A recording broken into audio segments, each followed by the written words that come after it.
welcome back everybody. Harry P from the Driftless Homestead. Hey, I just want to remind people of kind of what my channel's about. It's about homesteading or self-sufficiency. Got a garden, grow my own food. I heat my house with wood. So that's going to lead us into a whole discussion about firewood and how we do it and why we do it the way we do it, and also as far as how much we need going forward for the winter. I have a garden. I do some foraging. I do some hunting. I do some fishing. We're going to have all of that on my channel. As we go through time, you'll see me doing different things at different times a year to kind of help me survive through the year. Not that it's a survival situation, but just, what I'm going to do to offset food I need or expenses or whatever. So, I'll be doing that. I collect black walnuts. There's a very calorie rich, and I'm on the keto diet. It's also a good healthy oil for the keto diet. So I'll collect those. I grow shiitake mushrooms. I forage for morel mushrooms. I forage for my taki mushrooms, which I eat my taki mushrooms probably 4 days a week. That's really good for your health too. So bugs are really bad out here tonight. So I eat those and I forage for those. They grow around here. There's other stuff that grows in the woods around here. I tried plugging some logs for lion's mane mushrooms, which is another great medicinal mushroom. And I eat the lion's mane mushroom probably 4 days a week as well. So just to try and help me out with my nervous system there. Ouch. There. So trying to live healthy. I'm losing weight. I'm trying to be healthy, doing things. So today we're gonna start off our firewood series of videos, how we do it and why we do it, and also explaining, hopefully this is an open discussion on how you guys do your firewood too, and why you do it the way you do it. And then maybe we can come together and come up with a better way for all of us moving forward. So let me show you. We're going to start off with the fence post, and that's how we're going to talk about firewood. Here we go. Here's the fence post. What I'd like you to notice about this fence post is these growth rings. Trees have growth rings, and the rings themselves here are harder than the material between them. So we're going to use that to our advantage when we're splitting and when we're drying firewood. And I'm going to tell you why. When you'll watch people that run these bandsaw mills or whatever, and they cut down a nice log that they want to save, they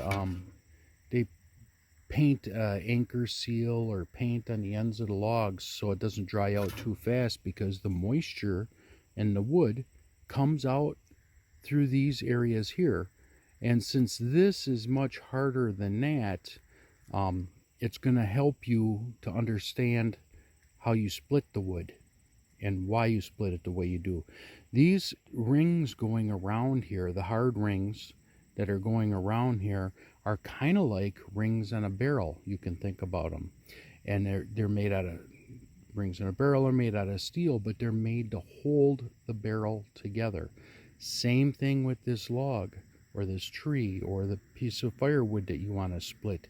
Those rings are made to hold it together. And you see people, the worst thing you could do is hit your axe or your splitting maul right here, because then you work against all of these rings trying to hold the wood together, and you're trying to split it apart. So couple tips for splitting firewood by hand is you could cleave off these sides, because once you start to get the bands broken, they go relatively easy. It's like if you were to get this broken half, these other pieces would go easy. It's when it's all tied together in this circle, which makes it very strong. So you could start here and cleave this off and go around and do that all the way around and weaken the perimeter before you attack the center.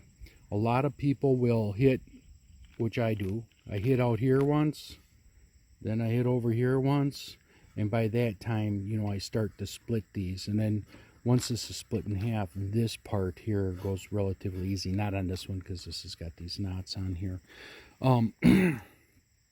So that's splitting wood manually and how you get around it, and thinking that all of these growth rings are actually the strength of the wood, and you got to figure out how you're going to break them apart or start to get them apart. And I'm telling you, if you hit the center of this wood, you know, you're defeating your own purpose there for doing it, because it's just going to soak up that blow, and you're going to work against all the rings at the same time, versus taking 10 off here or trying to split through 10 here and 10 here and make the wood split. So that's where we're going to start this discussion. And next we'll show you on the wood. So back to the anchor seal covering up this green. You know, these logs don't dry out through the side. And I think everybody understands and knows that the biggest misnomer in firewood is that, oh, there's a dead tree, it must be dry standing. Trees don't dry out that way. Take your moisture meter, you cut it down, and you're going to see it's almost as wet as if it still had leaves on it. They just don't dry out through the sides, they dry out through the end grain. That's why the people that are milling lumber paint the end grain to keep it from drying too quick. So when you're splitting wood, the idea would be to open up as much grain as possible to get the wood to dry out, which you'll see when I take you over to my wood splitter, and this will be in video number 2, of how I split my wood and why. I told you in a previous video that I'm pretty particular about the way I split my wood. I have a 4-way wedge, but I don't really use it because it defeats the purpose, especially this year, of what I had. Yeah, I needed my wood to dry out fast this year, so when I put it up, I tried to split it so that it would dry as fast as possible.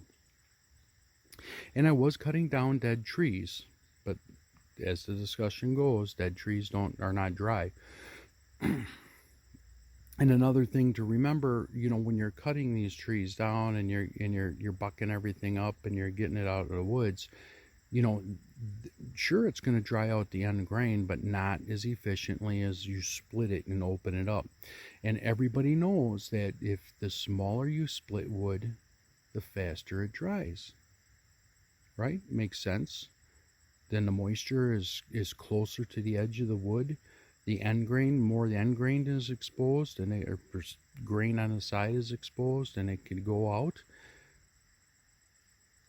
With that being said, everybody also knows that burns wood, the smaller you split your wood, the faster it burns. So you don't get that all-nighter effect that people are looking for. We're going to walk down this fire trail here. You don't get that all-nighter effect that people are looking for. So when I split my wood, I'm kind of splitting it small in relationship to the grain to open it up so that it dries out faster, but I'm also splitting it square or flat, so that when I stack it in my wood stove, it comes together like a solid piece of wood, and I get that all-nighter burn, because it's not, you don't have all the edges exposed, you don't have the thin wood that it burns through, the center of the wood isn't exposed to the flame. So I feel that you do get that all-nighter burn, and you get the you get the fast drying because of the way you opened up the grain. So we'll go to the wood splitter in the second part of this series, and then We'll talk about how I split wood and why, including if you haven't bought a picaroon yet, you should go buy one, because, you know, it is the most essential firewood tool that I have. Well, the log splitter is pretty important too, but the picaroon allows me to do more work faster. And also, you know, I couldn't split wood the way I do by hand, because you just can't be that precise in the splits as you can with a log splitter. So the log splitter is important to me as well. So let's table this discussion until next video, when we get the log splitter out and we start actually doing some log splitting, and then we'll go from there. Once again, you know, YouTube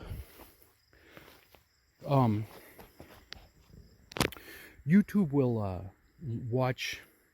They look at the metrics on these videos. They look for interaction. They look for views. They look for subscribers. So please, you know, let's start a discussion in the comments below and talk about firewood and what you do and how you do it, whether you do it all by hand, whether you have a log splitter, whether you are splitting in quarters and eighths, or whether, you know, you're like me and you try to get it flat. As far as what you think, as far as drying the firewood out and making it more burnable, and how you stack it in your yard so it dries, how many years you let it dry, what kind of moisture content you're looking for. And generally, you know, if you go, a great resource for firewood is to go on the Fire Hoarders Club and look at their everything they got out there. And there's a lot of guys out there, nice guys, you know, that have been doing this for a long time as a community, and they'll help you out through here. You know, burning this wood is very green energy, because there's solar panels. The stacks of wood are your solar batteries, and your firebox is your solar heat. You know, so these trees have a natural cycle where they die off. If we're going to work to make the woods healthier, we need to take, you know, some of these dead trees out and allow, you know, new trees to come up and grow in its place, you know, because a dead tree doesn't, or dying tree, you know, isn't really helping your woods out. So, all right, until the next video, like, comment, subscribe, and share, and please, you know, let's start a discussion on this.